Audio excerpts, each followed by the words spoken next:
countdown has begun. Come on, it's time for fun. It's time to pick your favorites and decide what is shit. Are you ready for this? It's the tier list. Come on, let's go. It's time for the tier list show.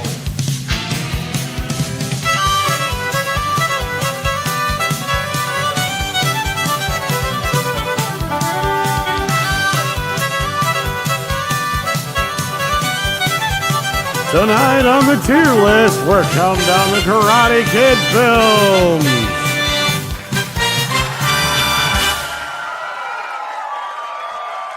It's Sunday.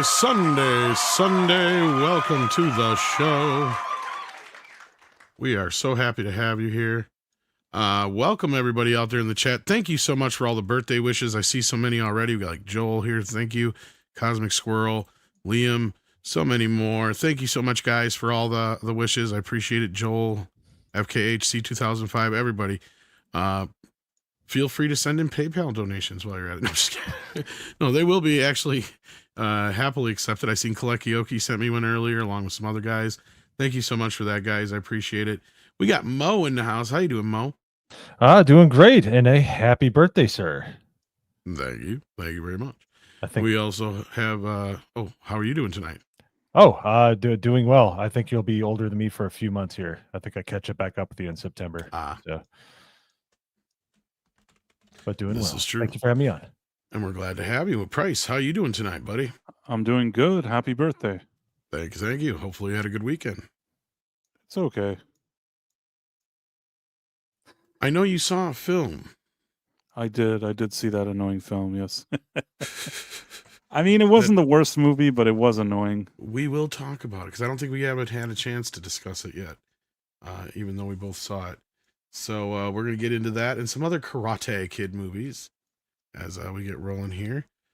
So those who are curious what the show is about tonight, if you didn't see the thumbnail or can't read the title, tonight's tier list is going to be the Karate Kid film series, especially now that the new film has made the Karate or Kung Fu Kid basically canon to the film franchise somehow, some way.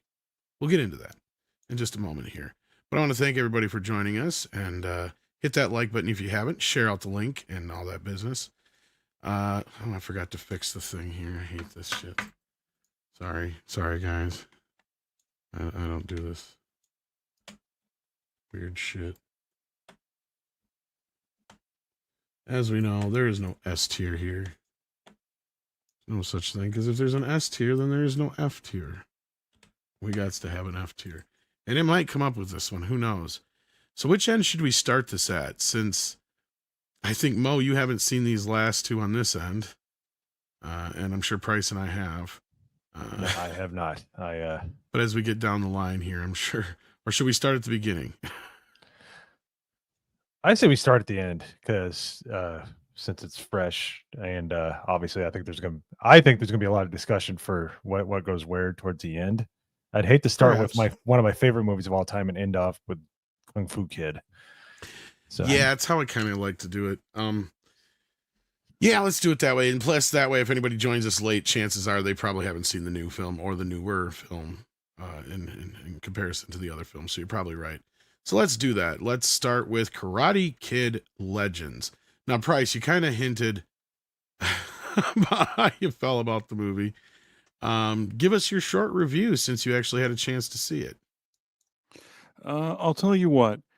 There's worse movies in the world than this movie, but as far as Karate Kid movies go, it has to be, a very, very weak entry into this franchise because it feels like it was put together in a studio boardroom that wanted to capitalize on the success of Cobra Kai, but it seems like people didn't really think through how everything would work here.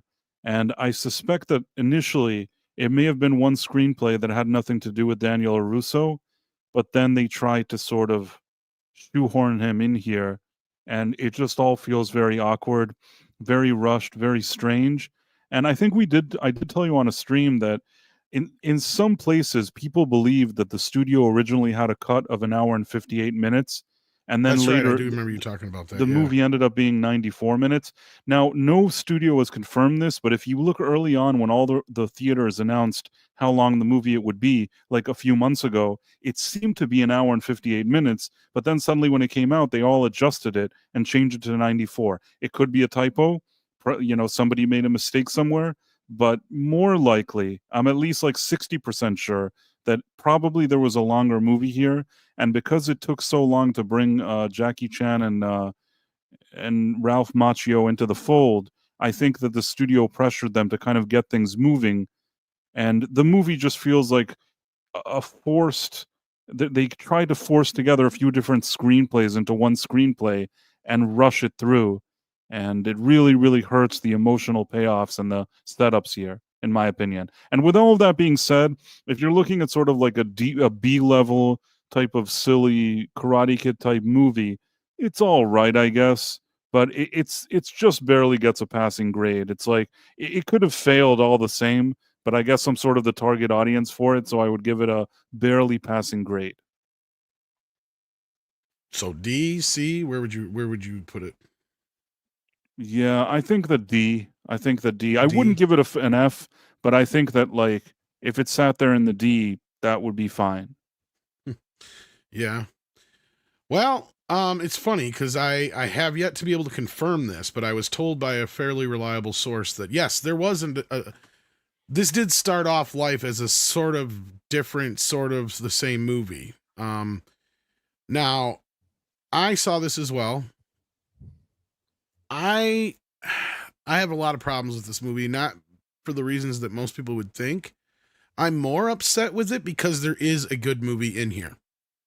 There's actually an entertaining film in this movie, and it was the original script, I guess. I have yet to confirm that. I'm trying to find a way of getting a hold of either the original script or somebody involved to confirm it somehow, some way. Because it's my understanding that the original story was basically the Karate Kid teaches the older boxer karate, right? Or kung fu or whatever in this case. That was the original script, which to me, that was the better of the films that are crammed into this movie. Because you're 100% right, Price. Because then slowly this film became a sequel to not just the Jackie Chan movie, but a stupid reason to cross over both worlds by dragging Daniel LaRusso into this for no good fucking reason. And this is where Paulie of Latino Slant is the most upset about it because of the way they treat the senseis and other things like that. And that's another thing I noticed too about how they're totally disengaged with the actual story. And it is a choppy mess. I think you are right. I think this probably was a 2-hour film at one time and it feels like it, which would make sense because all the Karate Kid movies are roughly 2 hours. This is the shortest of them all. And it still feels like it's got so many issues that they didn't cut away. Like the bully is unnecessary. Every time they turn around and try to remind us that it's a reboot or a remake of the Karate Kid, it gets boring and dumb. To me, the true heart of the story is the Joshua Jackson with the kid story. And that should have been the movie. It didn't even really need to be connected to any other movies. You could have just had him be like the ancestor or like a descendant in some way related to one of either Han or Miyagi. That's fine. But you don't need to make it a complete retread of the original film when you had something kind of a fresh take on this. I think that was my biggest disappointment with it. So, I mean, I'd give it a C. I wouldn't give it a D perhaps, but it's still a very low D. Very low, or a very low C, I mean. Sorry, not D. So, well, I didn't give it an F. Yeah. I don't know if enough people saw it to where we should ask the audience or not. So I'm kind of stuck on where we should stick this thing. Did they actually keep the cut in the movie where Ralph Macchio says he's a Karate Kid?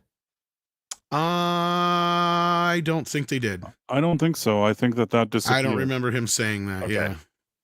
And Ralph doesn't even show up till the literal last like 30 minutes of the movie. Honestly, even Jackie Chan, if you think about it, look at how weird this is. Because like you pointed out, his haircut is different at the beginning and at the end. One of those was like a reshoot. I feel like there was, yeah. Either this movie intended for him to just be his nephew and initially they just send him off to New York and you never hear from Jackie Chan again, or he was, they added that at the end to add some kind of framework to it. I don't really know, but there's something very odd I think about you're right. And I'll tell you why. I think that this was the only crossover was meant to be that Jackie Chan stays in China, but when he gets to New York, he calls Daniel and has him come help him in one of the versions of the script, probably. And that was a crossover. But somebody said you have to get Jackie Chan and Ralph Macchio together training this kid. Somebody said that at some point, and that's what ruined this movie. Right, in a boardroom. They sat in a boardroom and they said, what do you mean? We're going to have Jackie Chan and Ralph Macchio, and there's not going to be scenes with both of them together. Why are we even making this movie? And then they're like, well, there's a because kid it's a better movie if you don't. Sorry, right. I just wanted to throw in a rhetorical answer. No, but somebody probably tried to say it. Maybe like some lower level person actually said, listen, there's a different story here with the boxer and a kid. And they just said, screw that. We don't care about it. And then that's exactly why the boxer, the whole arc just goes out the window. They build an arc and then it's just suddenly gone. It's as if it never happened. And it's so dumb. And yeah, it sounds like you kind of agree with me, and Script kind of said the same thing. He's like, this should have been the movie, right? Because it's basically like a take on Rocky Balboa. And I said, yeah, this franchise has the right to rip off Rocky Balboa since it kind of started life as a quasi Rocky ripoff, right? It had the same director. It ran on the same kind of fumes as Rocky. You know what I mean? Like, there was even the famous joke that Ralph Macchio loves to tell where the director and him were on the beach during the beach scene in the first film, and he was complaining about cutting his feet up in the water, and he's like, yeah, it's a little rocky. He's like, yeah, that's what everybody's saying about this movie. Well, I think that it so I mean, in this, I love the Rocky Balboa spin. Was my point, was you have the old guy learning a new way of fighting now that he's not the young man he used to be, and he can't do the things he used to do. Well, I think that this movie could have gone in one out of two directions. One, the guy is the nephew of Jackie Chan. He comes to New York. He needs a job, okay? His mom works there. He needs a job. He starts working after school at this pizzeria. He makes friends with the daughter that way. That way it doesn't feel forced. She seems cool. They seem buddy-buddy. And then what happens is that he notices that there's some local thugs. Forget about the local karate champion. There's some local thugs. I agree with you, yes.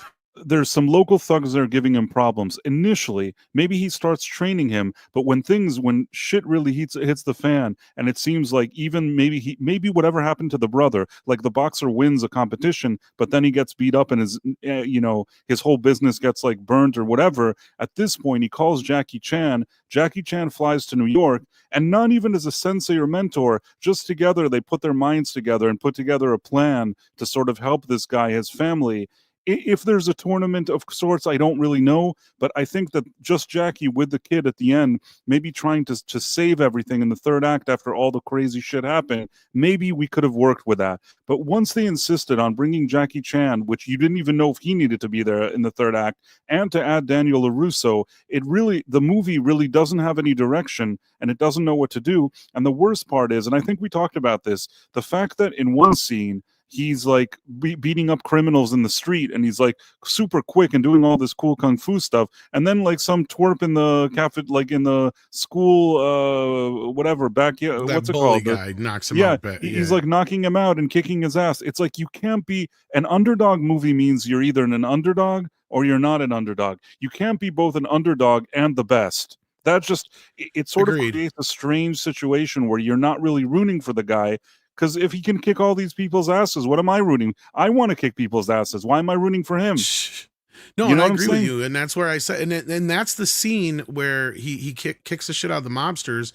I'm starting to go, wait a minute, are they going to flip this and he's going to be the Miyagi now and the old guy? And it did. It started going that direction. I'm like, okay, I'm on board now. Now I understand why there was some positive reviews for this movie until it takes that detour in the third act. You're 100% correct. Like, there was still a way to compromise this ending, whether it was bringing Jackie Chan back in, like you just said, or somehow convolutingly bringing in Daniel LaRusso. But the big problem is them forcing to have both on screen at the same time, adding in the tournament, adding in all the unnecessary bullshit with the bully and other shit to just make it feel like a Karate Kid movie when there was already enough of those elements there. And like I said, you're kind of borrowing a little bit from Rocky Balboa, but who gives a shit, because it's working. And you want to see this guy succeed because you like Joshua Jackson. You like that he gave up his boxing career for his daughter. Yes. You don't like that he owes money to these guys, but you like that this kid has the means to help him. And you're 100% right. At some point, they're going to get in over their head, and he's going to have to ask for some outside help. And that's where it makes sense. And that should have been the story leading up to a bigger prize fight that's going to get them out of trouble. Right. And then at the same time, if you got to gang them up, why are they fighting in the middle of this tournament when it really should have been this scene of Jackie Chan and Daniel LaRusso going, we'll take care of this. And they go walking into the mob, headquarters unassumingly because it's an old guy and old Chinese guy and some, middle-aged fucking guy from the valley. And they're like, who the fuck are you? And they kick the ever-loving shit out of all of them and solve that problem. Like, none of these things are in the movie, sadly, because it takes that fucking detour. And it should have been that. And I'm finding out, and I hope I can get my hands on the script, that was initially kind of what the movie was. And it would make more sense because the initial sequel to The Karate Kid with Jackie Chan and Jaden Smith was kind of a plot. Believe it or not, the original story began and it came very close to filming. I don't remember what brought it to a screeching halt other than just Jaden didn't want to do it or something like that. But it was like really, really close to starting filming. They got really close. But Jackie Chan's character was supposed to die in the first act. And he got killed by like the Yakuza or something like that. And then like Jackie Chan, and then Jaden goes after the Yakuza to defend him for the rest of the movie. So there's kind of that kernel of an idea of, somebody being in trouble with the mob and, all that kind of stuff. And I don't have a problem with that. You're taking this to a next level now. It's no longer two kids in the valley, right? It's now on this level of this guy's got some real life shit he's facing and he asked this young kid to help him out. And the kid does have the means to teach him. Whether or not you have the brother story in there or not is kind of irrelevant. To me, that also goes against shit because I think I brought that up with you too, Price. Because that's another problem is you have this issue with he goes stiff and freezes whenever he sees traumatic things happening in front of him. Yet he didn't hesitate to kick the shit out of 3 full-grown mobsters. Like there's so many scenes that go against one thing or another in each point of this film that you're right. It feels like 3 fucking scripts crammed together, and that's a problem. And the worst part is that, and I said this in my review, that I feel like they took 3 scripts, plugged it into, input into ChatGPT, and asked it to just stitch them together. And the reason I say this is that, and the scene that really brings this point home is when they're passing by the dojo, her ex-boyfriend is training at the dojo where the guy that loaned her father money. I'm like, man, how many things can you tie together here? He loaned the pizzeria guy money, then he has this evil guy and she's going out with him. It's too much. You know what I mean? Like there's too many. I know these movies don't make sense and they're silly, but even with all the suspension of disbelief in the world, that she would be going out with that evil guy who's basically training with the evil other guy that loaned her mother or father the money. It's over, and then her father is being threatened. It's just too much. You know what I mean? There has to be a point where you say, okay, I understand you want to go for the telenovela vibe, whatever you want to go here. This is already over the top. If you're watching like a telenovela and I show you this plot, you'd probably tell me, hey, this is too much, man. No, I agree with you wholeheartedly, and it's sad, and that's what pisses me off most about it is there was a decent story here that we could have gotten out of this that could basically have been just another story in the Karate Kid universe, and instead it's a sad state of affairs because I lost a little respect for Ralph Macchio because he was resistant to ever come back to the franchise because he wanted to make sure it was done right. And that's what Cobra Kai was, the thing that got him to come back. And then he turns around and does this. I can explain this one to you, and I know exactly what happened. They offered him a sweet deal, and I'll tell you how I know this. I'm sure. Because when you look at the credits of the movie, he is an executive producer on the movie. Yep. I don't even know if Jackie Chan got an executive producer credit. That means that they really went to Ralph Macchio and they said, listen, what's it going to take? EP, you want to get a percentage of the budget? You want to get from the back end? You want to get from the streaming deal? You want to get from streaming residuals? What do we have to do to bring you on board? And I feel like whatever he wanted, they ended up giving to him. And to be honest, we talk about Jackie Chan getting older, but Ralph Macchio is not getting any younger either. He's not going to be able to do this a million more times, in my opinion. And I think that if he has any kind of business sense, he just said, you know what? Fuck it. And No, I'm I think not you're angry. 100% right, and I think this was his cash out, but it if does I'm in make me my lose a little 60s, respect for him. if I'm in my 60s, I can't be angry at him. If I'm in my 60s and some studio is like, listen, we'll give you millions here, we'll give you percentages of streaming. What do you want? Like executive producer, we'll give you everything. Just come be in the third act of this stupid movie, stand around, smile a few times and collect your money. I probably would say, fine, fuck it, I'll take the money. I can't be angry at him. It doesn't also destroy Cobra Kai or really ruin anything. It's just a silly movie that if you watch it or don't watch it, it doesn't even make a difference, really. That's just my opinion. Yeah, and with that, let's because I know Mo is just kind of sitting there nicely in the background, even though I know he hasn't seen this next one either. Let's find a place for it. I think you've convinced me. I guess this is a D. I can't. I even as much as enjoyable stuff there is in this, I can't go any higher. No, but I'm frustrated like you because there was a kernel of a good movie here. There were elements. There's elements and scenes, and you're like, oh, I kind of like this, but then there's all this other weird shit. So I can't give it a pass, even though I didn't completely hate it. Yeah, I mean, I feel bad giving it a D, but you'll see why when we get to the next few movies why I placed it here too. Let's see what the chat is talking about. We got Jason Webster says, I love the Karate Kid Part 2. The setting in Japan, the Miyagi backstory, the rivals, the backstory with rival Sato. Then there is the stunning Tamida as Kumiko. And he says Tamlin Tamida, the actress who plays her, is a screen crush of his. And I can understand why. And so was Chosen, who was very upset after he found out that wasn't going to work out for him again. But at least he took it better this time than he did the first time. Let's say we'll talk more about that when we get to the second film. But for now, let's quickly dive into the Kung Fu Kid as it's known in most places outside the U.S.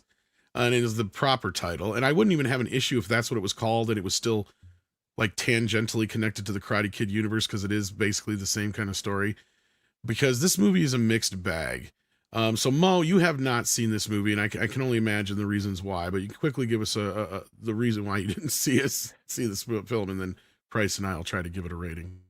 The Karate Kid first 4 movies, and yes, I was like 13 when the next Karate Kid came out. All right, I liked it. It had great music in it. Won't skip too far ahead, but I hold them very dear to my heart. Like they're integrated with my family and stuff like that. Love them to death.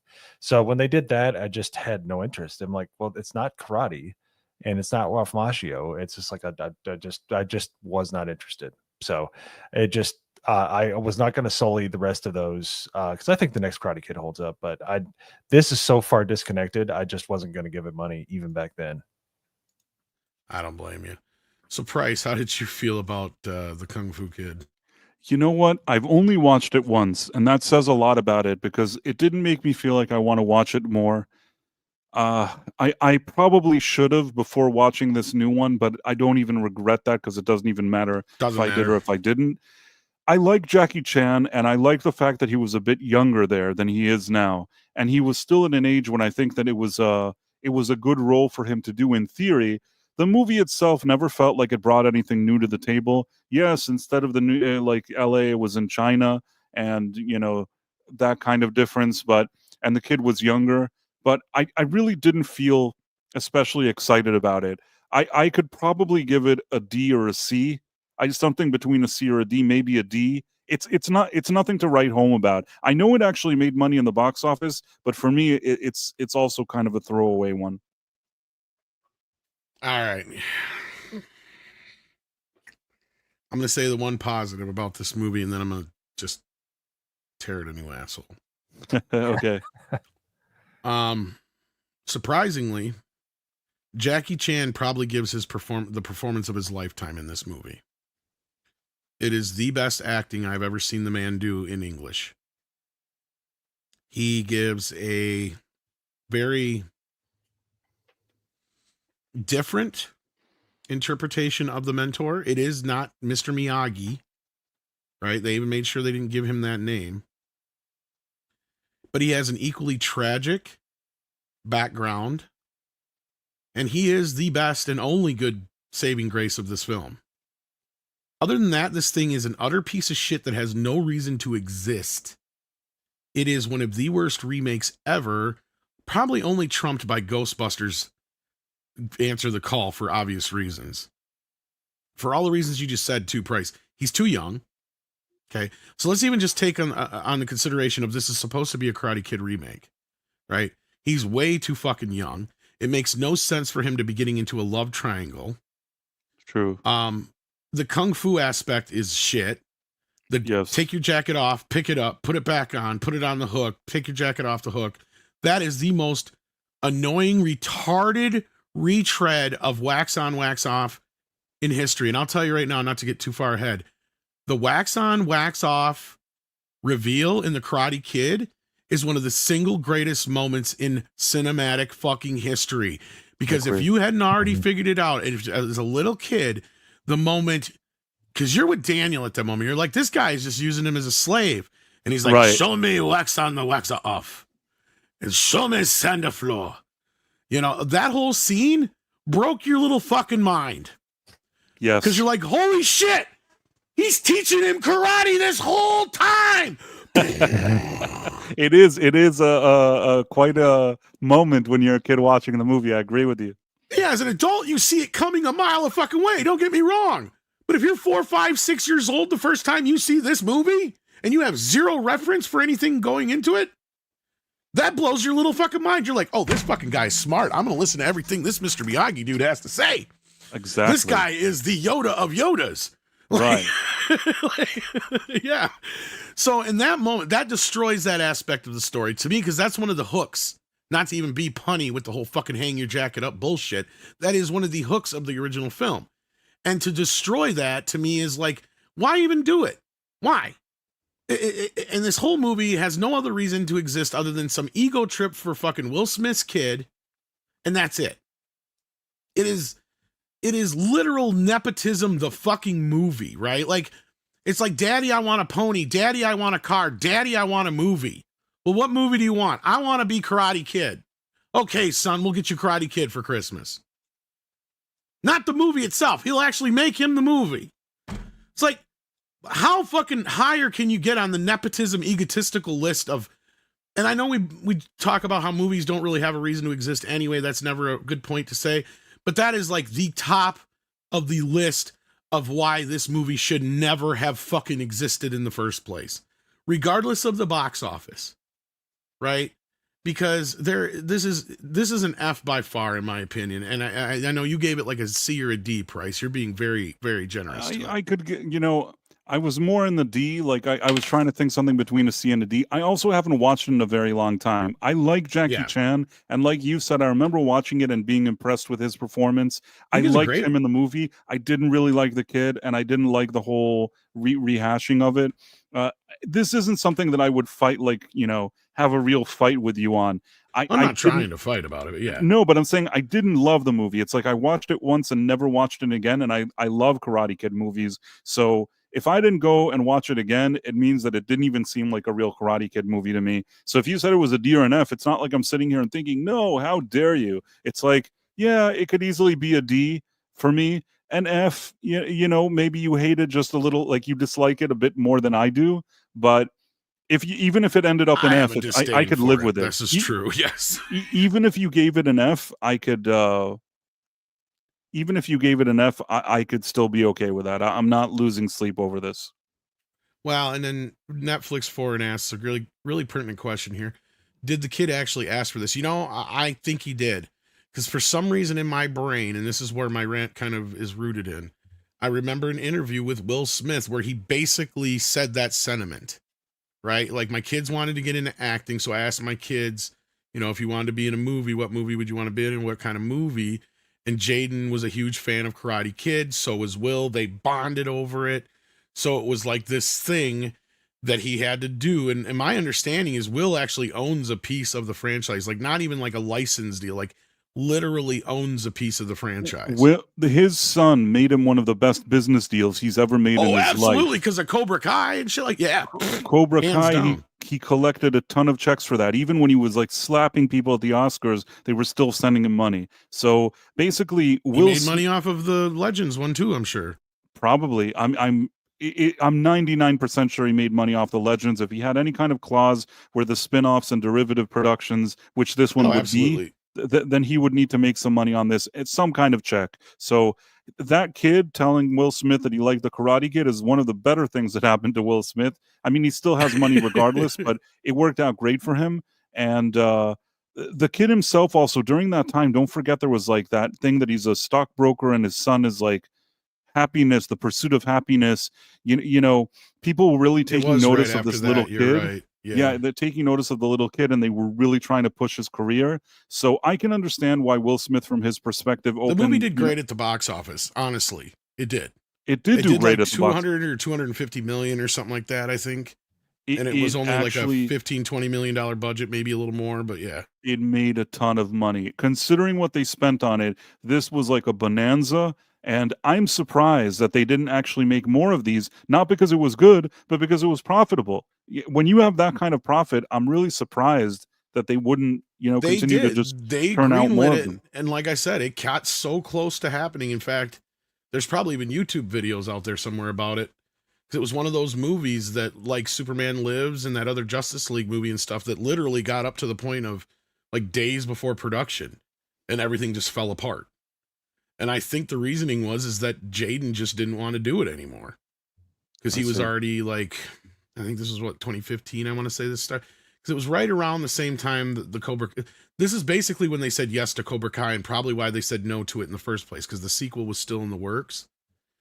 And so, he would have went from, kind of being in his weird teenage years at this point where he was, doing all that weird shit. But anyhow, that being said, I'm putting the poll up for the chat. I'm going to let you guys decide. And since Mo has been so patient and just sitting back and kicking back and listening for the last, 32 minutes, literally. Mo loves this. This is the best thing that's ever happened to Mo, in my opinion. Mo, probably. Listening to you two dress down a crappy movie there's a reason why I've been watching this channel for so long. I'm like, oh yeah, I'm on the show. Shit. So. Well, I can't even imagine what Mr. Miyagi would say about the Kung Fu Kid. But you have seen the next Karate Kid with Julie and Mr. Miyagi. And I'd love to hear your take on it, because you already gave us a brief kind of preview of how you feel about this film, because I'm kind of, I think, in the same place as you are with this movie. I don't hate it like a lot of people do. No. Pat Morita still has it. Hilary Swank isn't super annoying. I thought she was fine. I thought she's got depth in the character. Yeah. But this is the epitome of a popcorn movie. Was it as good as the other three Karate Kids? No.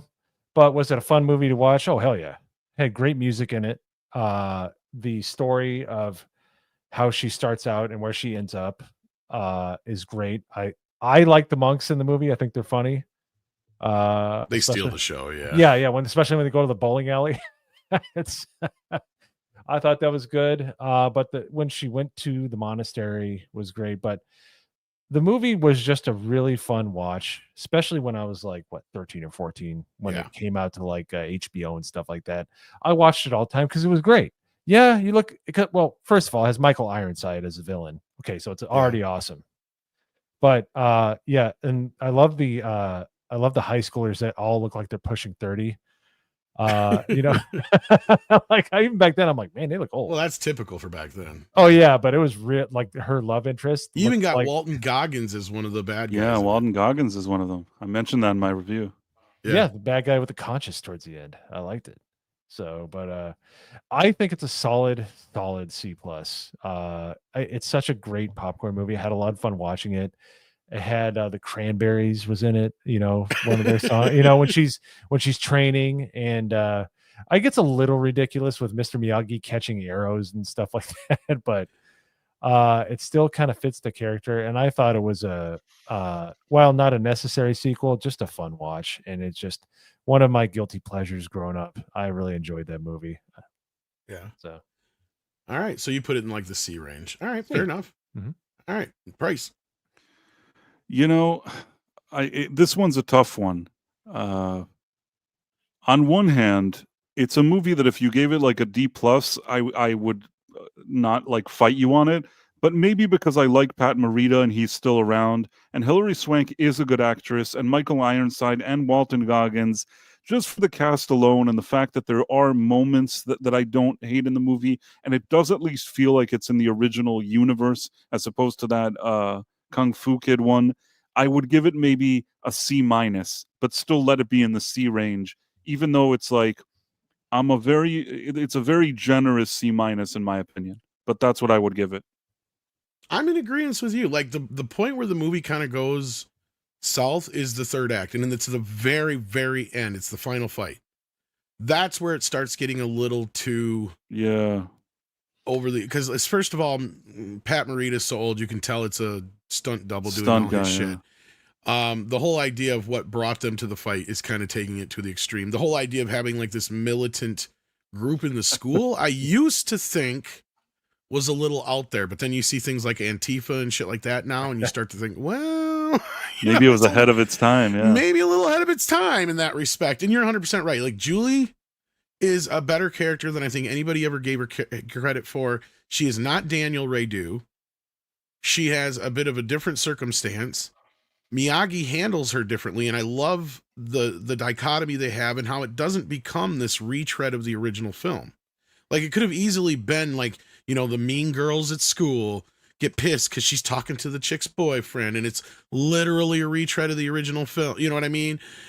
Instead, it becomes its own thing, especially like Mo said, when you get to the monastery and you get to the bits where Miyagi's kind of adjusting to the idea of this being a girl and not a boy, because you love the scene where he's like, boys, much easier.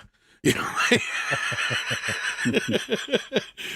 you know, he just does not know how to deal with Julie, even though he goes in, you know, head first in this one. It's more like, you know what I mean? It's just kind of like, yeah, I'll deal with this as it goes. And she already knows karate, so it's not teaching her karate so much as it's teaching her balance and control, right? And that's a little bit different scenario than what Daniel was dealing with. And she already has a bit of that's probably one of the more convoluted bits too, although it's still kind of believable, is that her grandfather taught her some moves that Miyagi happened to teach him when they were in the military together. Kind of takes away the specialness of, you know, the whole Daniel Miyagi scenario, but at the same time, it's not that big of a deal. So with that, I agree with you guys. It's in that C range. I think that's where it's going to land. And I don't think too many people would argue with us about that. So let's put that where it belongs. And while we're caught up on that, let's see what you guys are saying. Well, we only got 50 some votes, and it's really close. So we're going to leave the Kung Fu Kid open for a little bit longer because it's damn near tied at D and F right now. And here's my problem with this. I don't know if I can justify this sumbitch showing up in the D's, guys, because sadly, Karate Kid Legends is better than the Kung Fu Kid. Regardless. Well, it's also your birthday, so I think that given that it's your birthday, you should be able to decide if it's a D or an F, and I will support it. Thank you. Hear, hear. Enjoy that. And then William Thompson says he's sorry. Oh, that's all right. I know. I get a lot of shit in the chat, William. Don't fret it. I'm used to it. So yeah, let's keep moving on. We got Karate Kid 3 next. So let's start with you, Price. What's your feelings on Karate Kid 3?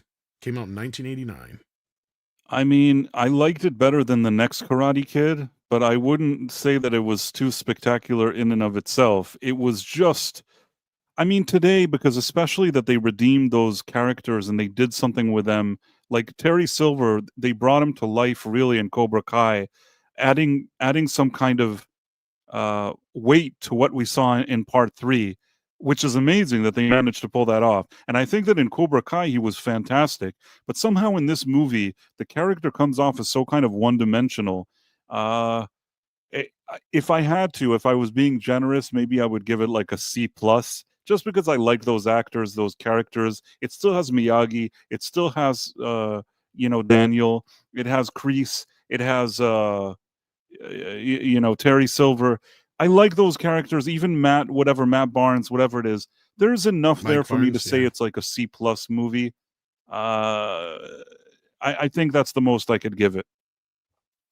Mo. So I would say yes. I like the kind of like how they kind of did Dark Side Daniel, son. I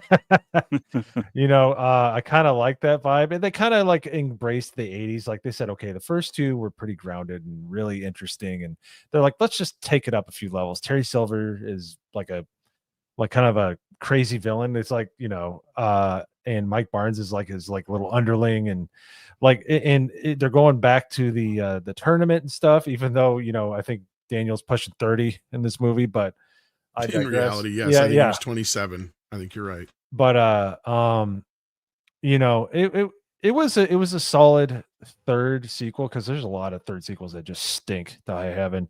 This one at least fits the lore, and it has one of my favorite scenes. The one that was rewound a lot at our house by my dad was when he throws Terry Silver into the mirror at the new dojo, and the paint falls out on him. He goes, "Whoa, whoa!" And there's so many, like, it's Pat Morita is so freaking hilarious. Which, by the way, I had no idea that he had a perfectly normal American accent. Not that, and he was a stand-up comedian on top of it all. Yeah. Yeah, and I saw him on Sanford and Son after that. I'm like, wait a minute, what's going on here? He was also on Happy Days. Yeah. And it's a really good movie. It's approaching the unbelievable kind of like, it's like, okay, really? Like he's learned all this stuff from Mr. Miyagi, and as soon as he walks away for 2 seconds, he's just punching people in the face for no reason. It's like, okay. But he's just socking people, like I would say I have to agree, C+. It's still an enjoyable movie. Like the formula still works in this one. I'm gonna give this movie all the love. Look, this movie has aged like a very fine wine. It may have started out as a beer, but it sure did age like wine. And Cobra Kai has helped, definitely. And looking back at the movie, every time I rewatch it, and there's things that I notice and or things I learn about the film over time that make me love it even more. Like, I get it. It does have a lot of the retreading of the first film. But you know what it does? It follows that trilogy of rules, especially the trilogy brought down by Randy and Scream, right? So, and it has this great villain in Terry Silver. And you're right, in the film proper, he's more of a one-dimensional character. But because of Cobra Kai, he, his whole thing of like, I was on a lot of fucking coke back then. It kind of answers why he was the way he was. And it gives it, and I love to hate Terry Silver, right? He is the penultimate villain who just loves being a villain. Right. He relishes it. And we don't get enough of those guys. Sure, at that time, they were a dime a dozen in every single Van Damme and Steven Seagal movie. Don't get me wrong. But the fact that this character was able to come back again and be such a big part of Cobra Kai makes this movie so much more important. And then he also learned that, Ralph, as you pointed out, Mo, at the time was 27 years old. He was 11 years older than his female co-star. And he nixed the romance between them in the script. And I give him a whole lot of respect for that. Because he had the guts to say, look, I'm not going to make out with a 16-year-old when I'm damn near 30 years old. Just not going to do it. And that's why that character is that they have that weird kind of like friend relationship thing going on. Because most people didn't know that actress was only 16 when she made the movie. And yeah, so I got to give him major props for that. And, just the fact that he knew when to say enough's enough. Right? At that point where he's like, look, I'm 27 years old. This is the last time I'm going to do this. At least as a kid. Right? So let's make this count. And it didn't do very well that summer. Sadly, it went up against a lot of fucking competition. It did okay. But I mean, you guys got to remember, this was the summer of Batman and Ghostbusters 2 and Indiana Jones and the Last Crusade. So this movie had competition and then some. And this was already kind of a franchise that was on the downward slope, because this super chat actually gets us right into this point. Stone Gassman asks, real quick, have you guys seen the 1989 animated series lasting 13 episodes? And Tom, do you know why Mark Kamen relinquished his rights? Well, I don't know exactly why Robert Mark Kamen relinquished his rights, other than maybe a fat ass check. But the 13 episodes of the animated series, yes, I watched them all on the original Saturday morning run. I've seen him a couple episodes here and there, and from time to time since. It is a batshit crazy fucking show. The intro is batshit crazy. The whole Mr. thing is Miyagi's batshit got crazy. a little tiny hatchback that apparently can jump over cliffs and stuff. You're like, okay. Yeah. And I've never seen that before. It is fucking nut bar. In fact, what's funny about this is it almost was the third film. What they ended up doing was taking the idea what was going to be for the third film and turned it into the series because it was just too fantasy filled, because they really wanted to get it to the point where you're doing like Crouching Tiger, Hidden Dragon type stunts and stuff with the karate and shit, and there was going to be a magical element added to the story. It was going to get very insane. So I'm glad Elvison was like, no, we're going to keep the shit grounded in the movies. You want to do that shit in the Saturday morning cartoon, that's fine. Yeah, and maybe, I don't know, I'd have to go into some more research on this Stone Gassman. It's an interesting point. I don't know why he ever did. That's a good question, other than maybe a big fat check. And then William Thompson sends another 5 and says, I remember watching Terry Silver back in the 80s. It was a B fantasy movie that was a Showtime movie. He was great, by the way. Oh yeah, he's done a few other things. And then he kind of left acting. And I think he became a professor, if I'm not mistaken. Yeah, he's a black belt, isn't he? Yeah, in real life. Legitimately in real life. Well, that's what got him the roles in the first place. And he started playing like bad guys, and then he started getting some starring roles in like B-level films like William's bringing up here. Yeah, and he had a little career for a while, like he was going to be the next kind of like Seagal, I think, for a while, and then it just didn't work out for him, which is too bad because he was a decent actor, or is a decent actor, I should say. He's still around, so yeah. Maybe Cobra Kai will get him back into acting again, because I know that was something that kind of got him out of semi-retirement. So we're going to end the poll, though, and we're going to put it where it belongs. That's right. The audience, they came to my assistance there and gave us an F for the Karate Kid. So what are we going to do with Karate Kid 3, though? Because I think this deserves to be in the B levels. I know, it's a B movie. I think Terry Silver's menacing stare and his smirk, and Mr. Miyagi's, Pat Morita still doing it. I say B minus. Yeah, I put it in B for sure. And Mike Barnes is just a force of fucking nature. Like, I mean, he's like, how do you up what you've had before and add to what Kreese is doing? Because, he couldn't, he already failed at manipulating kids, right? To doing his bidding. He's got to have a guy who's just a train. Right? Like, and I mean a train like a locomotive that's going to come through and destroy shit. And that's what Mike Barnes is. And he is just another bad guy who just relished being a bad guy. So I don't know. What do you guys think? Is B too high for this? Should we leave it up to the audience? What should we do? It's up to you. I mean, I think it's a C+, but I'm not going to. I think it's better than next Karate Kid. That's another reason why I think it should be in B. I'm okay with that. I think that it's a very borderline one, but I wouldn't fight people over it because I like these movies. If I'm being honest, I would give C- the next Karate Kid and C+ Karate Kid Part 3. Fair enough. But it could be a B-, I guess, if somebody insisted. Well, why don't we do this for now? Because I think you guys will understand when we're all said and done with this.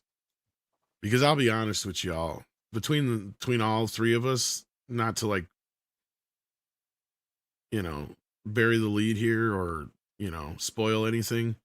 These are both A-level films. Let's be fucking real.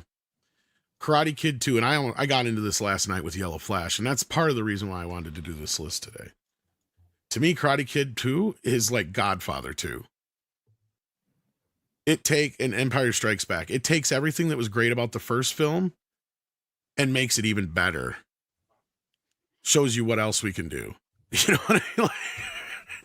It takes everything up to the next level. Unless I am the only one on this panel that feels this way. Price, how do you feel about the Karate Kid 2? See, the thing is, with Godfather 1 and 2, I would give Godfather 1 like a 99 and, Godfather 2 like a 97 or something like that. That's me, too. I'm right with you on that because I actually like the Godfather 1, but I understand why people like the Godfather 2 better, see? The Godfather 2 has a few issues that people always overlook, but I would say that even with those issues, it's one of my favorite movies ever, but the favorite is probably Godfather 1. The thing with Karate Kid and 2, I feel like the level, it's not exactly for me on the same plane. Like 1 and 2 are not Godfather in 1 and 2 for me. The first one would be the strongest one, which obviously is an A.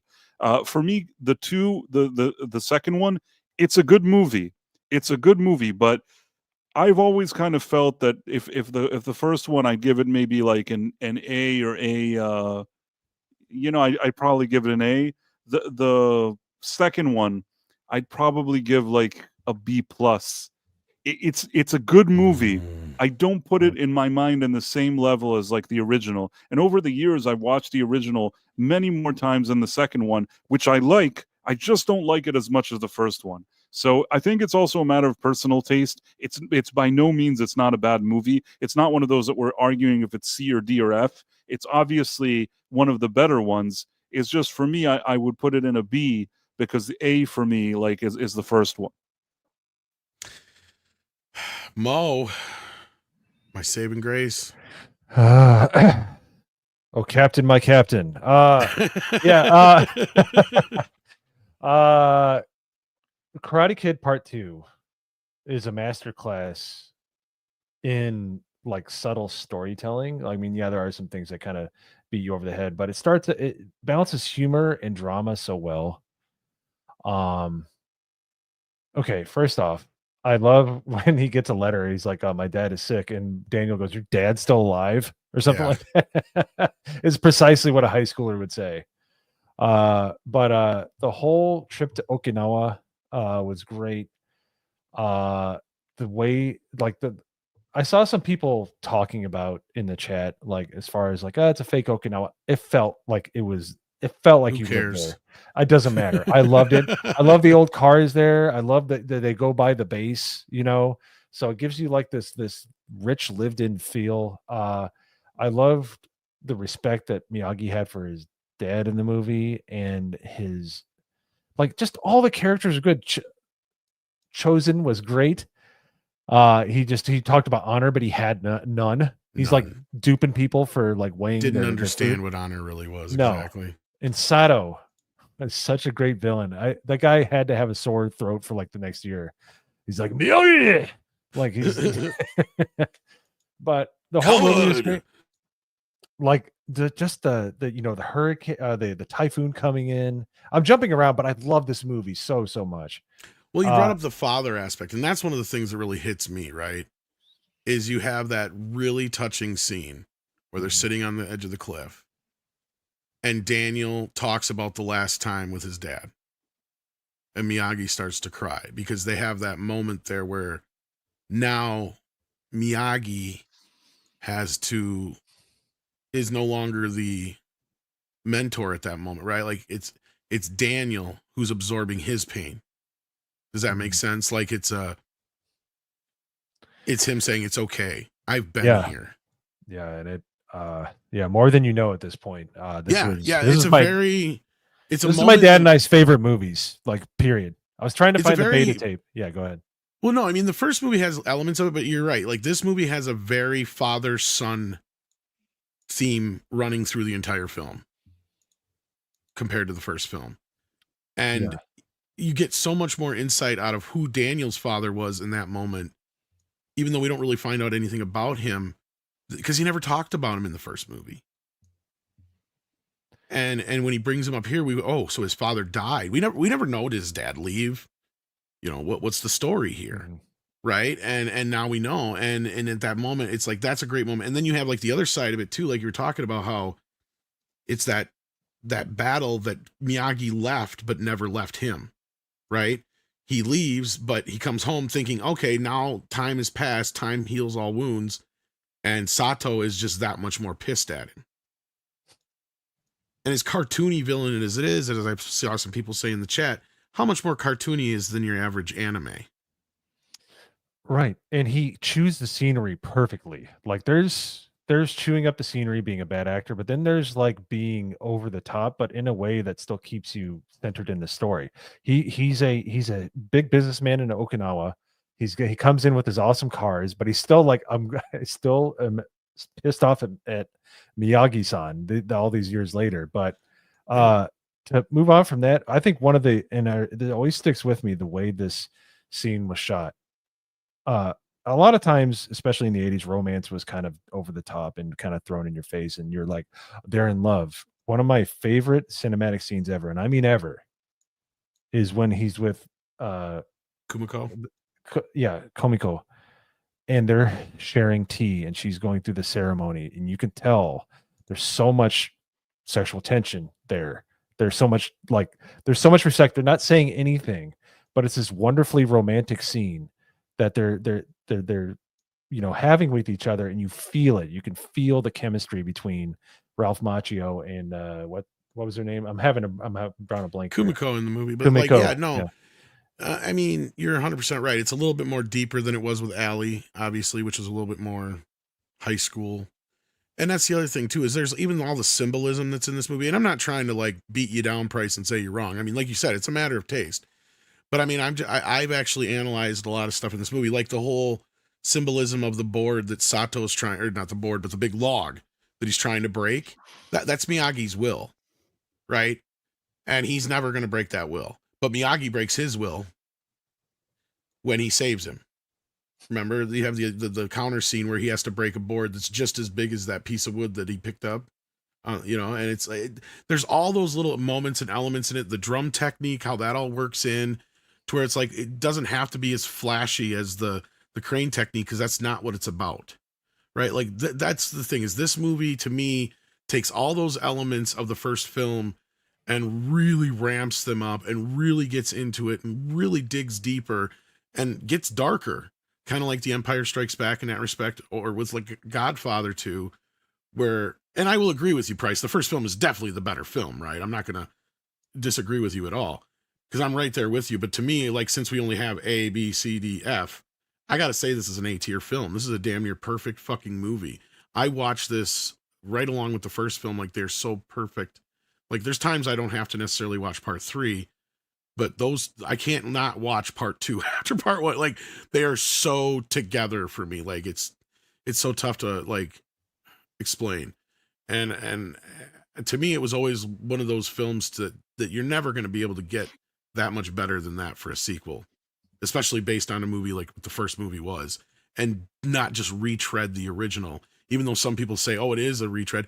Yeah, in some ways you have that still ongoing elements that are the same things, but it isn't a direct remake of the original film. Yes, you have 3 or 4 elements that share, kinship, but we're seeing the growth and expansion of these characters now, right? And Miyagi is so much more than what we thought. Daniel is so much more than we thought. We're learning more about what their honor and family means to them, and their background and their story. And I don't want to keep beating it on the head, but to me, this is an A-level film, unless everybody disagrees with me on the panel, unless you guys in the chat disagree with me. I think, I don't know, should I leave it up to the chat? What do you guys think?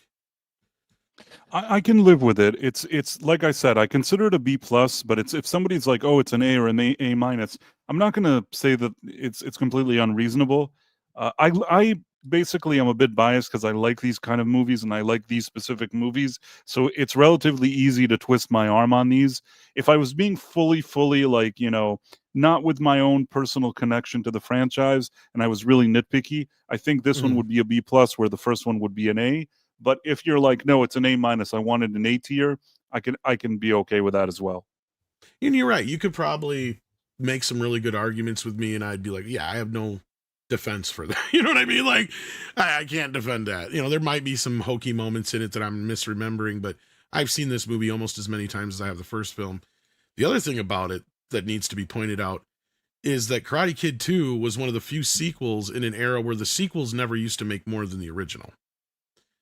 Karate Kid 2 actually made more money than the original film, and I think that speaks to the reaction that the audience had to the film, because they loved the first film and it became a big hit on video as well, and that maybe even fed into it. But I think the audience really did enjoy this movie when it came out, because I'd never really met anybody who didn't like Karate Kid 2, who flat out just despised it, until last night when I heard Flash say the shit he's saying about it. I'm like, what? Who the fuck are you? What exactly did he say? What would he's like? That movie shit. It's just the same thing as the first movie. And I'm like, I think you're getting part 3 and 2 mixed up, dude. He's like, I might be, but I don't think so. I think it's shit. And he was drunk too. I'm like, yeah, I'm not so sure you're talking about the same movie. Because like both Rhino and I are like, dude, it was a completely. And then finally, I think even Steph had to chime in. She's like, no, it was a little different. Like, yeah, but anyway, you'll have to go back and if you're one of, I think you're a member, you can see it or watch it on Rumble. You can see us actually disagree with it about it for a few minutes. But no, I've never heard anybody be that down on it before. That was the first time I heard anybody really kind of give it kind of a, you know, like, what? It's Karate Kid 2. Or it's like Terminator 2 almost in some ways because it like just amps everything up to that nth degree or however you want to put it in a way. Yeah, it's an A as far as I'm concerned, but I'm heavily tinged with nostalgia. I mean, yeah, I agree watch with this that. movie all the time. Yeah, I can't lie that there is heavy nostalgia involved, but I still think it holds up as a sequel. That's my argument, and I'm sticking to it. And now we get to the first film, which, look, this is a movie that should probably be taught in film classes, along with like Back to the Future, on how to write a script and a screenplay and make setup and payoff. I mean, Price, you've already kind of told us that how you feel about the film as far as rating wise, so go ahead and tell us why you feel that way. You're muted. If not, we can't hear you. Are you talking to me? Yeah, I said Price. Yeah, you said you already give it like a 97, or you gave it the second one as 97. You give this one like a 98 or 99. No, I mean, I said I was talking about The Godfather. So this one for me would be, gotcha, be an A. Gotcha. It's an A is in the 90s. I don't know exactly. Like I would have to think about it. I don't think this is like a 99 or 97, but this is in the 90s for me. This is a great movie, even beyond my nostalgia. Just love this movie. It does everything it needs to do. It's a well-made movie. It's professionally made. It strikes all the right chords. It advances the story. I like the movie, and yeah, I would give it probably like a 90 or something like that. For me, that's an A. So yeah, The Karate Kid is an A for me. So yeah, Mo, you like me know this movie by heart. What do you think about it? Go ahead and tell us your thoughts. Well, it's an A plus. It's a perfect. It's one of the best movies of the 80s.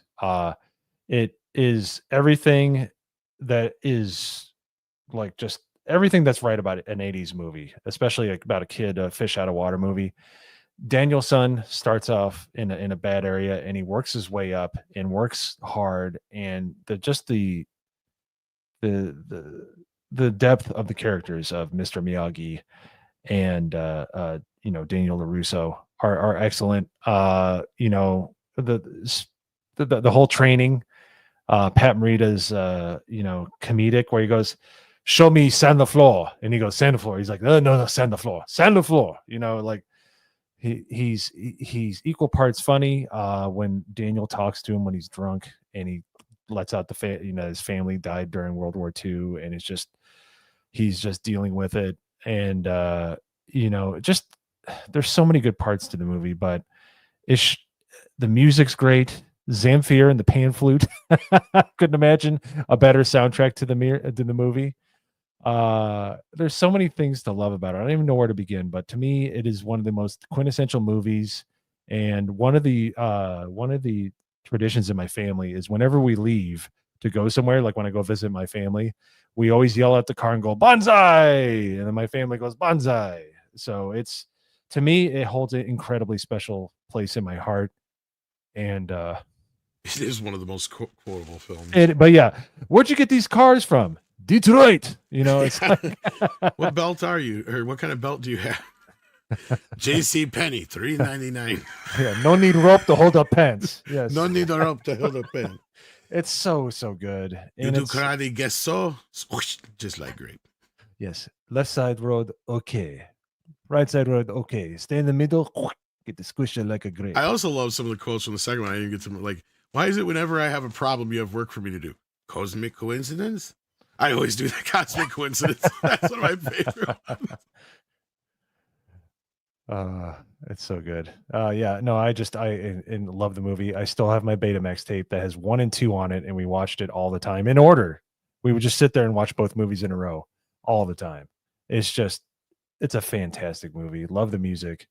Love the acting. Yes, it's Even though technically Daniel cheats at the end to win the competition, but we didn't know that as kids.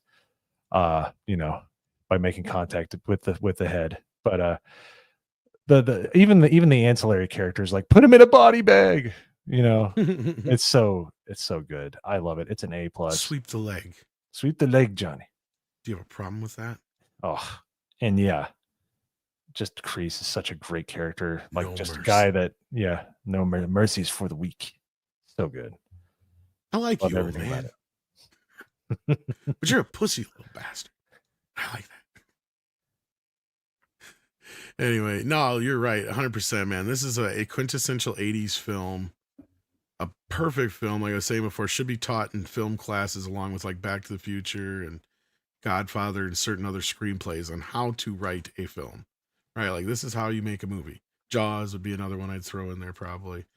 But I don't know if the screenplay actually of Jaws really reflects the film or not. I'd have to see. But no, this is a great, great movie. And Alvinson made a very tight film here. I don't know if you guys are aware of this or not. Price probably knows this because I brought it up a few times. But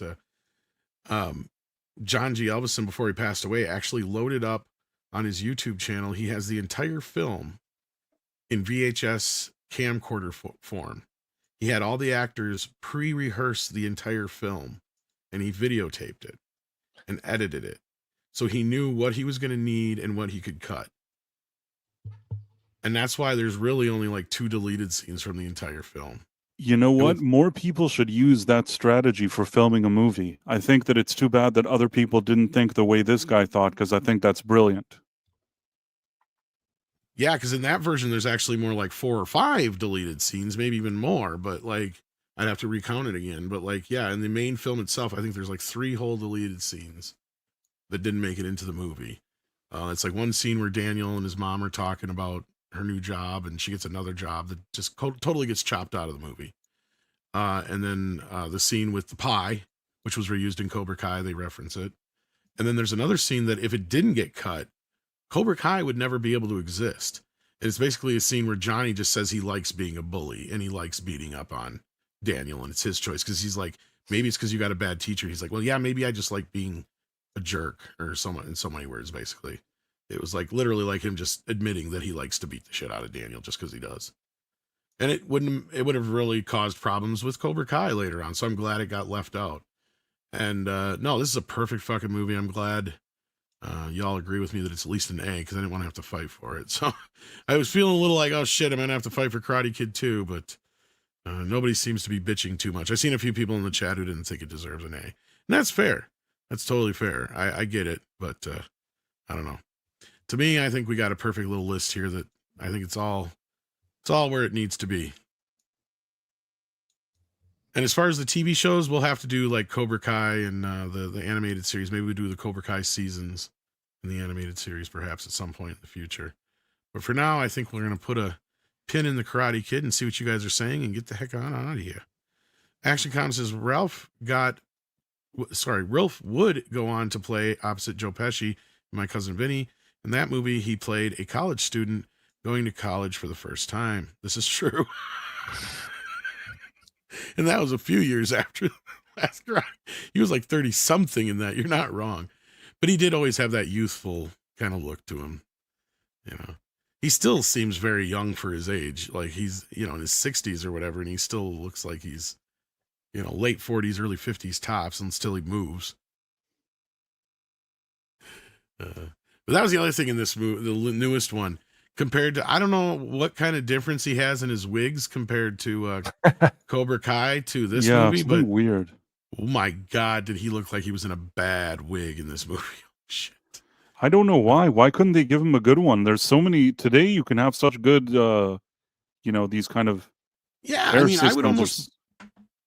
I mean, look, I think he's wearing a wig for Cobra Kai too, because somebody told me he's actually been balding for years. So I'd believe it. But like you just said, you can do these things now where it's so believable that's where I'm like, I don't know if it is or not in Cobra Kai, but it sure was a wig in fucking Karate Kid Legends. That's for sure. I mean, there's Hollywood stars that we see all the time that rumor has it that they're completely bald, but the wigs today or with hair systems or whatever you want to call it are so sophisticated that you don't even know that. And Daniel, I mean Ralph Macchio certainly has enough money at this point that he could have set this up. I don't know why they gave him such a strange hairpiece. I think the hair person in the movie was bad because, like we were just talking earlier about the whole Jackie Chan hair. Yeah, he looked weird too. And... It felt like a rushed job. That's another thing that I keep telling you. It's like everybody was so quick to throw them in this movie that I feel like no department, from writing to, you know, makeup to hair to whatever it is, nobody had time to do anything. They're like, quickly, here's a check. Well, the funny part is it got shot during the hiatus of season 5 and 6 of Cobra Kai, is my understanding. Because there's a story that's going around now where Ralph said that he begged the studio not to release the film last Christmas as it was supposed to initially come out. And he told them to wait for the end of Cobra Kai first. So that tells me that they shot this in between the two. And this movie's been done probably for almost 2 years now. And that doesn't surprise me that they chiseled it down that much since the initial announcement that you were saying. You know, because that reminds me of Price. They did the same thing with the last Rambo movie. Every theater, and I mean every theater, still had the original runtime listed when the movie was 90 minutes. They had 149 minutes or 109 minutes or whatever, 109 minutes listed. And it was down to like 95 minutes or whatever. They cut it down. The U.S. version of Rambo was chopped down. Did you ever? I've never seen the extended. Was the extended worth more? It's a little bit better. And it's funny because the way we found out about it was hilarious because we were reviewing it on the show, and it was because there was me and Mr. H and Andre and Matt Kadish, and Kadish and I had seen the U.S. cut, and Andre and H had seen the foreign cut, and those two loved it. I was kind of like, yeah, it was pretty good. It wasn't as good as the last one. It was decent. And Kadish just fucking hated it. And it got to a point where Mr. H finally just said to Kadish, because he was getting pissed with him, he goes, did you and I actually see the same fucking movie? And I had to come back, and one day I said, no, Andre, guess what? We did not see the same fucking movie, because I found out, and I thought that was funny because when I went to see it in the theater, I'm like, boy, that was a fast hour and 49 minute movie. When it got done, I was like, geez, that just flew by. And that was one of the reasons why I gave it a good review. Because I didn't realize that it was cut down to 95 minutes in the U.S. cut. They cut out the whole beginning, and there's a few other elements they cut out between the bad guys and some other stuff, I guess. But there's this whole opening sequence where Rambo goes out on horseback and tries to save these people from a flood. And that's basically what he's kind of been doing. It's kind of show us what he's kind of been up to over the years. Just kind of, you know, mulling around doing his thing and helping out whenever he can to be useful. But yeah, I mean, it just makes the movie feel a little bit more fuller. I don't know if it'd make it better. It is out there on streaming. You can find it. Does pop up on Amazon from time to time for free as well. The fourth one, right? No, the fifth the newest Rambo one. But there is the extended cut. They call it the extended cut, but it's really just the foreign cut, if that makes sense. Yeah, I did. Yeah, that was weird. The last they did the same thing with John Rambo and the fourth one as well, though. You're not wrong, Mo. It's the same thing they did, basically. Why? I don't understand their logic, really. Because the company that owns it, for some reason, they did it for the last Rambo, and they did it for this, and they've done it for other movies where they cut it down for the American market, but they leave it longer for the foreign markets for some reason. Why? They think that the Americans need it shorter while the other people need it longer? Maybe it's because we show more previews. Maybe. That is true. And they know that they want X amount of screenings. That's the only thing I can think of, because otherwise there's no real good reason. It's not like it's more violent or anything like that. It's just making it shorter. Not more violent than 4. Nothing's more violent than 4. No, and if anything, the foreign cut is actually less violent than the American cut. I don't know if you knew that. There's actually a few different takes that are in the foreign cut, but it's longer. Oh, I wouldn't change 4 for anything. I love that movie. Yeah. I like both versions, but yeah. As the late great Patrice O'Neill said, it's like, this is the movie where we get to see what Rambo actually does to people. Like, the differences are like subtle in the violence, but the other parts are different. Like you have that flashback and a bunch of other stuff that are added back in, and some other moments with the what do you call it? The parishioners or missionaries or whatever the hell they are. And so there's some added cool stuff, but like The stuff that's changed is like at the end when he's like mowing people down, instead of seeing like him shoot like for 5 seconds straight, it's only for like 2 seconds straight. And instead of seeing like 3 legs getting cut off, you only see 1 leg get cut off, if that makes sense. You know, just little things like that. You wouldn't even probably even notice unless you've seen it a million fucking times. But sorry, Sadie's barking at probably a cat. Dead Man says, happy birthday to Tom and happy Pride Month to Optimus Pride. That's right. This is my month, baby. I'm going to let it shine. That's right. And then we've got William Thompson, who says, I think a great villain in B movies was John Saxon, not to get off topic. Oh, no, John Saxon's great. Whether he's playing a villain or a good guy, actually. Action Com says, Wiggs, Shatner or Ralph? Shatner's actually never had a real bad wig. Even though you know he's wearing one, it still looks pretty good on him. He's not, I wouldn't say he's gone too crazy. I don't know if you guys agree. No, who are we talking about? Shatner? William Shatner, yeah. I think I think his is fine. Yeah. What is he, 91 now? 92? Yeah. I actually think that in his case, over the years, because the whole industry improved, his pieces improved. Like there's probably some times in the 80s or 90s that it's more obvious, and actually with the type of quality they have today, you could tell that it looks a lot better on Shatner. Yeah. Yeah. No, he from Priceline forward, he looked pretty slick. Yes. So you got it dialed in. And then Action Com says an expensive wig was made for Sean Connery in Hunt for Red October, but it had a ponytail that looked suspiciously like a male member. So they ditched it and bought one from a UK equivalent of Goodwill. Wow, I did not know that. Still looked decent on him. Yeah, he's another one that seemed to rock him pretty well. But he wasn't like, he even had, it seemed like, well, did he even wear them near the end all that much? I mean, I was going to say, because he just kind of let it go, it seemed like. No, at some point he didn't care anymore. But sometimes also you had a situation that in public he was happy to be bald, but then in a movie, in some cases they wanted him to have hair. Maybe that's what I'm thinking of, yeah. He would go along with it if they needed it. He didn't make a big deal about it. But I think that when they put a wig on him, even in movies, he looked pretty decent. Because he was kind of starting to go already back when he was playing Bond. I think that even from the beginning, there was stuff going on even in the early Bonds. It may not have been like in front, you know what I mean? Maybe there was like in back. I don't know what they did then, but he was always pretty good about those things. Well, and he seemed to have that, like, look, it's a thing like in my family too, on that Irish side, that it's a specific kind of balding. And it's what I suffer from. He seems to have the same problem. Yeah, so yeah, I can see that. You just get to a point where you're just like, fuck it. Yeah. I'm not gonna try a comb over. I'm not gonna try any of this other bullshit. Just fuck it. Like, you know. Yeah. My uncle is holding on for like he combs his 3 wispy hairs on top of his head, just hoping. But yeah, that's what I was thinking. Action Com, because you can kind of tell, like I said, even in the early Bond films, like Price is probably right. They probably already were using pieces on him, even though it does look he's already kind of getting a little thinner up through here already by the second or third one or whatever. And then Stone says, post Legends, what's the future of KK franchise? I think there's going to be some spin-offs of Cobra Kai. I think there's going to be a Young Miyagi series.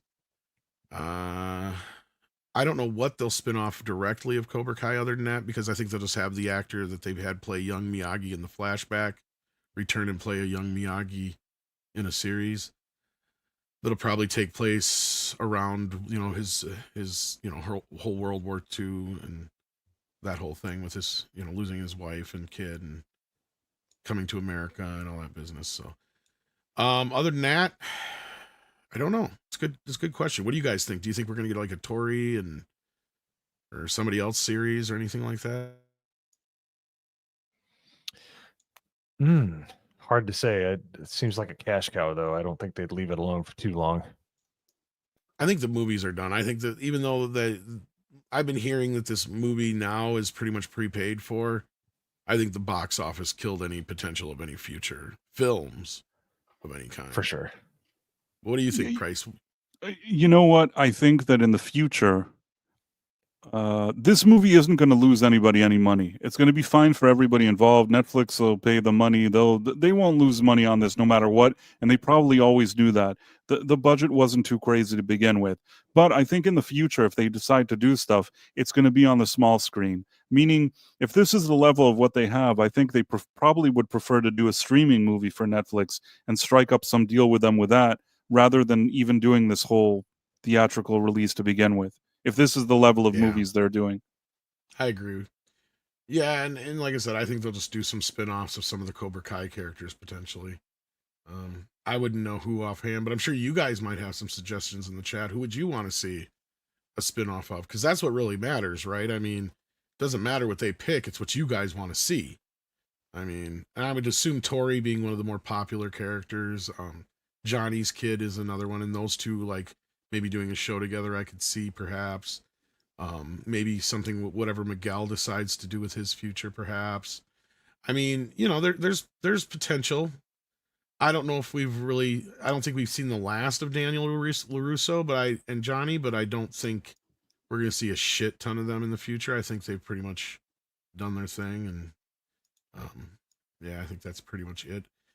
Although I would love to just see more of that universe. I love those guys together. It doesn't even have to be such karate stuff. Like that was it almost like the karate kind of took over the show when the karate almost seemed secondary at first in the initial seasons of Cobra Kai. You know what I mean? It just became more and more about it. But hey, it's a great show. It stuck the landing. That's all that matters. I hope they don't sully it too much more than this already did, because this was I don't want to call it a mistake, but I think it was ill-advised. I don't think it's going to help the franchise, Stone. But with that, I want to thank Mo and I want to thank Price for hopping in tonight. I appreciate that. And thank you for counting down the movies with me on my birthday. That was awesome. And thank you all for all the wishes out there for my birthday and everything else, and for listening all the time and putting up with my bullshit like Six does. I seen her in the chat there. And we got, of course, all the mods. Thank you for your help and stuff like that. And anything to plug, Mo? What are you guys going to be watching or talking about, I should say, tomorrow night on show? One of my all-time favorites, Enemy Mine. Oh, I love that movie. It's a great one. It is Davidge. Yeah, no, You're that was Mickey Mouse. Zombies. Yeah, no, I could quote that entire movie. I love that movie. It's a great movie. But yeah, we're doing that, and then yeah, that's that. And then I got some other shows that I'm on during the week, including Midnight's Edge After Dark. I'm hoping to jump on a few more times because summer has started in True in my family, so I'll have a lot more availability. So anyways, it's always a pleasure to be on here, especially doing these tier lists. It's just too much fun, and one of my favorite movie franchises ever. So thanks for having me on, and we'll see everybody at the Monday Hangover tomorrow, hopefully. Sweet.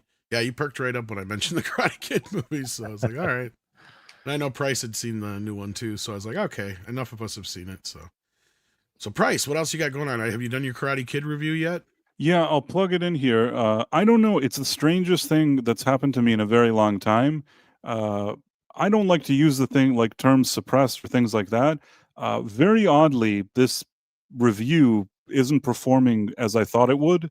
Maybe either people don't care about the movie or I don't know what, but if anybody feels like, seeing my take on it, I'm going to share it here in the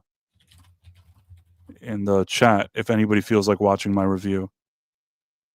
Check it out, guys. There you go. If you want to hear more of Price's thoughts on this, and you got the Night Owl coming up on Tuesdays and Thursdays, correct? Tuesdays and Thursday with Professor R2, who's sometimes also on Midnight's Edge After Dark. Every Tuesday, every Thursday, 11:45 p.m. Eastern on my live stream channel. So yeah, I left some stuff here. People can check it out if they want. And more importantly, happy birthday, and thanks for having me on. It was nice. I like these movies, so it was nice that we had a good conversation. Nice hanging out with you too, Mo. Absolutely. Always. All right. And with that, check out these guys' channels, and I will see you very soon, probably on the morning show. Take care. Bye.